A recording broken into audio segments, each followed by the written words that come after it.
Strawberry flax seed smoothie. Yes, నాకు చాలా ఇష్టం. మరి దానికి కావాల్సిన పదార్థాలు తీసుకొచ్చేస్తాను అమూల్య. ఓకే, ఇంగ్రీడియంట్స్ తెచ్చేసాను అమూల్య. ఓకే. సో మెయిన్ వచ్చేసి మనకి strawberries. Yes. So banana. Yes. And next వచ్చేసి మీరు ఫ్లాక్స్ సీడ్స్ తీసుకొచ్చారు. కరెక్ట్. అండ్ మీరు వాటర్ తీసుకొచ్చారా? ఇది కోకోనట్ వాటర్. ఎస్. సో కొబ్బరి నీళ్ళు ఇంకా శ్రేష్టకరం అనమాట. ఎస్. మరి మనం ప్రాసెస్ స్టార్ట్ చేద్దాము. Stove వెలిగించేయండి. Okay.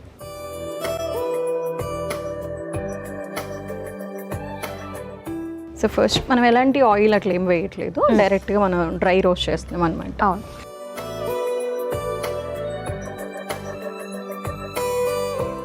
So hormonal acne అనేది అసలు ఎందుకు వస్తుంది, అంటే ఏంటి అసలు? కరెక్ట్. సో నార్మల్గా యాక్నే వస్తుంది ఎవరికైనా కూడా. ఒక ప్యూబర్టీ స్టేజ్ స్టార్ట్ అయిన తర్వాత మనకి ఈ పింపుల్స్ రావడము, అవి ఇంకా కొంతవరకు పెద్దగా అయిపోవడం అట్లా నార్మల్గా జరుగుతుంది అనమాట. సో ప్యూబర్టీ అని ఎందుకు మాట్లాడుకుంటున్నాం అంటే హార్మోన్స్ చేంజ్ అయిపోతాయి. సో నేమ్ కూడా మనకి హార్మోన్ నుంచి వచ్చేటటువంటి యాక్నే అనమాట. నార్మల్ యాక్నే ఉంటుంది because of dust and allergy వల్ల స్కిన్ ఇన్ఫెక్షన్స్ వచ్చే ఛాన్స్, అండ్ హార్మోన్స్ వల్ల కలిగేటటువంటి ఏదైతే యాక్నే ఉంటుందో ఇట్స్ హార్మోనల్ యాక్నే. ఇప్పుడు ప్యూబర్టీ అనుకున్నప్పుడు ఏం జరుగుతున్నప్పుడు మోస్ట్లీ హార్మోన్స్ అనేవి మనకి ఈ ఇంబ్యాలెన్స్ అవ్వడము అండ్ రెగ్యులేట్ అవ్వడం కూడా అనమాట. సో ఆండ్రోజన్ హార్మోన్ ఏదైతే ఉంటుందో అది మనకి ఎక్కువగా ప్రొడక్షన్ జరగడం వల్ల ఆయిల్స్, స్కిన్లో మనకి ఆయిల్ గ్లాండ్స్ ఉంటాయి కదా, ఆయిల్ గ్లాండ్స్ అనేవి మనకి ఎక్కువగా ఆయిల్ ప్రొడ్యూస్ చేస్తాయి అనమాట. సో దాని ద్వారా మనకి యాక్నే వచ్చేస్తుంది.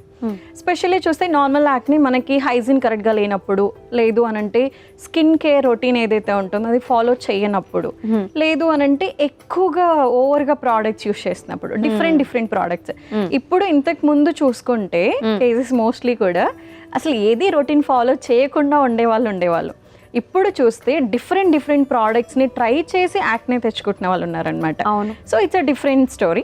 బట్ ఇక్కడ చూసుకుంటే మనకి ఎంత కరెక్ట్గా మనం మెయింటైన్ చేసినా కూడా మన బాడీలో హార్మోన్స్ అనేవి కరెక్ట్గా స్టెబిలైజ్ అవ్వకపోవడం వల్ల వచ్చేటటువంటి యాక్నే అనమాట.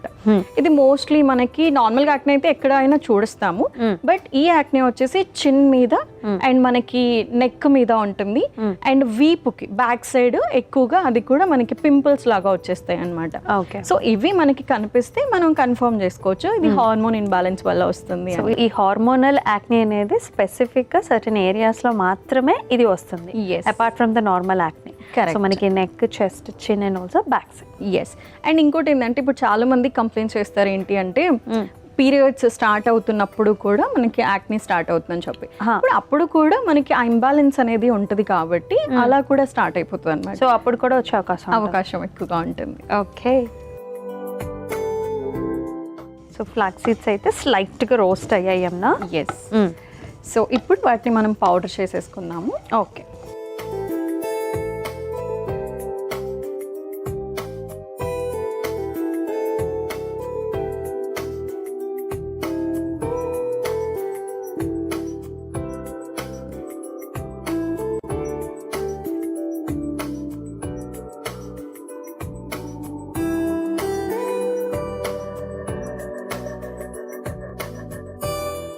సో ఇది పౌడర్ చేసేసి మనం నెక్స్ట్ ప్రాసెస్ స్టార్ట్ చేద్దాం. ఓకే.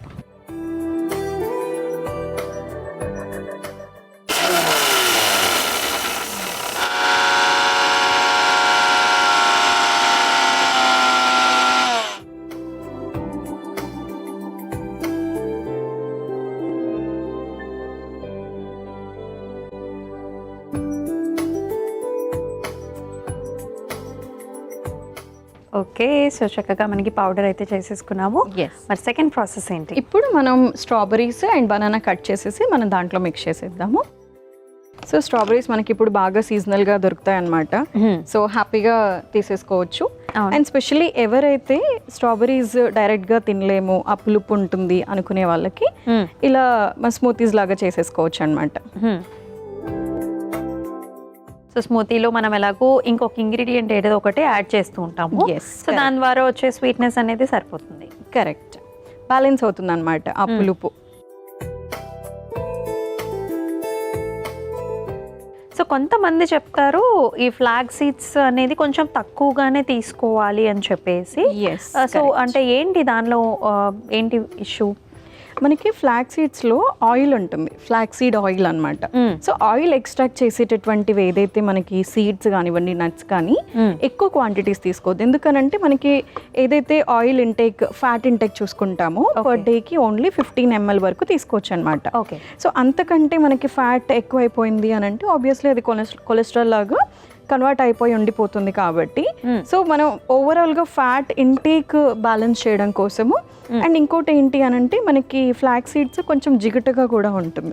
సో అది డైజెషన్ అనేది కొంచెం వీక్ చేసేస్తుంది అనమాట. సో అందుకని చెప్పి అని ఈ పీసెస్ ఇందులో వేసేస్తున్నాను, కట్ చేసుకున్నవి.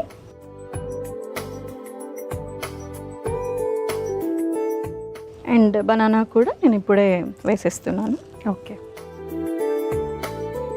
సో అందుకని చెప్పేసి మనం దాన్ని ఏది తీసుకున్నా సర్టెన్ లిమిట్స్లో తీసుకోవాలి. కరెక్ట్.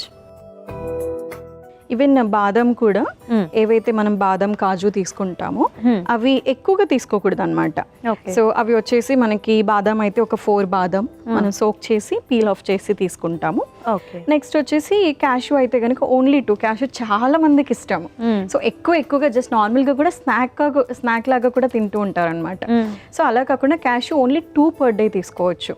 అండ్ వాల్నట్స్ వచ్చేసి 2 per day లాగా తీసుకోవచ్చు. ఇట్స్ ఫుల్ వాల్నట్ అయితే ఓన్లీ 1 వాల్నట్ లాగా తీసుకోవచ్చు. Next hazel nuts, Brazil nuts, even అవి కూడా అంతే 1 or 2 per day లాగా తీసుకోవచ్చు. ఇష్టం ఉన్న వాళ్ళు క్యాషూస్ అయితే ఒక గుప్పిడి తీసుకుంటూ ఉంటారు. మీరు మరీ 2 చెప్తే కష్టం కదా. కరెక్ట్. బట్ ఓవరాల్ గా మనకి ఒకవేళ వాళ్ళకి కొలెస్ట్రాల్ ప్రొఫైల్ అంతా బాగుంది, సో హై కొలెస్ట్రాల్ ప్రాబ్లం లేదు, ఒబేస్ లేరు, వెయిట్ లాస్ అనేది వాళ్ళకి కన్సర్న్ అయితే కాదు, వెయిట్ పుట్ ఆన్ అవ్వాలి వాళ్ళ కన్సర్న్, ఒకవేళ మజిల్ బిల్డ్ చేయాలి, వెయిట్ పుట్ ఆన్ అవ్వాలి అని అనుకుంటే అప్పుడు తీసుకోవచ్చు, ఒక 5-6 వరకు తీసుకోవచ్చు. బట్ నార్మల్ గా ఒకవేళ మన కన్సర్న్ వచ్చేసి ఇప్పుడు ఇందాక డిస్కస్ చేసుకున్నట్టు ఆయిల్ ప్రొడక్షన్ ఆల్రెడీ ఎక్కువగా ఉంటుంది స్కిన్ లో. సో మళ్ళీ ఎక్సెస్ గా మనం ఆయిల్ అనేది ఇంటేక్ తీసుకోవడానికి వీల్లేదు. కాబట్టి సో అట్లా బ్యాలెన్స్ చేయడం కోసం మనం కొన్ని యాడ్ చేసుకోవచ్చు. సో రెగ్యులర్ గా 1 day లాగా అలా తీసుకుంటే సరిపోతుంది. ఒకేసారి కూడా ఇప్పుడు వీక్ మొత్తం నేను తినలేదు కదా అని చెప్పి ఒకటే రోజు నేను ఎక్కువగా తింటానన్నా కూడా కుదరదు అనమాట.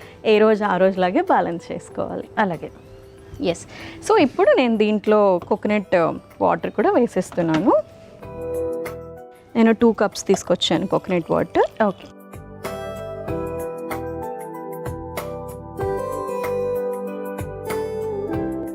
అండ్ ఫైనల్గా కొంచెం కూల్గా సర్వ్ చేసుకుంటే బాగుంటుంది కాబట్టి ఐస్ క్యూబ్స్. ఓకే. మనం మిక్సీ పట్టిద్దాము. ఓకే.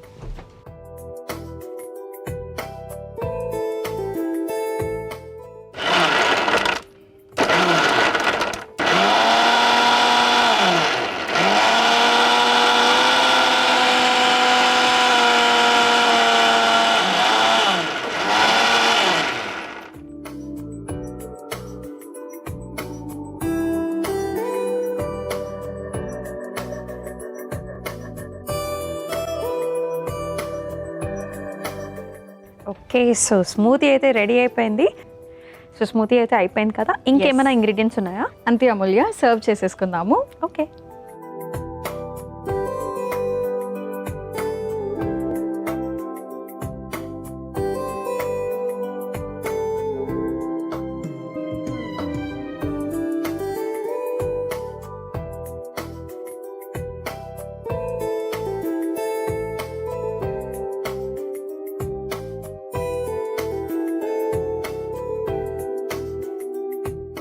ఓకే అమూల్య, మన స్ట్రాబెరీ ఫ్లాక్ సీడ్ స్మూతీ అయితే రెడీ అయిపోయింది. Okay. Strawberry flax seed smoothie అయితే రెడీ అయిపోయిందండి. మరి దీనికి కావాల్సిన పదార్థాలు అలాగే తయారీ విధానం మరొకసారి మీకోసం. స్ట్రాబెరీ ఫ్లాక్ సీడ్ స్మూతీకి కావాల్సిన పదార్థాలు: అవిసె గింజలు, స్ట్రాబెరీస్, అరటిపండు, కొబ్బరి నీళ్లు, ఐస్ ముక్కలు. స్ట్రాబెరీ ఫ్లాక్ సీడ్ స్మూతీ తయారు చేసుకునే విధానం: ముందుగా స్టవ్ ఆన్ చేసి ప్యాన్లో అవిసె గింజలు వేసి వేయించి మిక్సీ జార్లోకి తీసుకుని మెత్తగా మిక్సీ పట్టుకోవాలి. తర్వాత అందులో స్ట్రాబెరీస్, అరటిపండు ముక్కలు, కొబ్బరి నీళ్లు, ఐస్ ముక్కలు కూడా వేసి మళ్ళీ మిక్సీ పట్టుకొని సర్వింగ్ గ్లాస్లోకి తీసుకుని సర్వ్ చేసుకుంటే strawberry flax seed smoothie ready.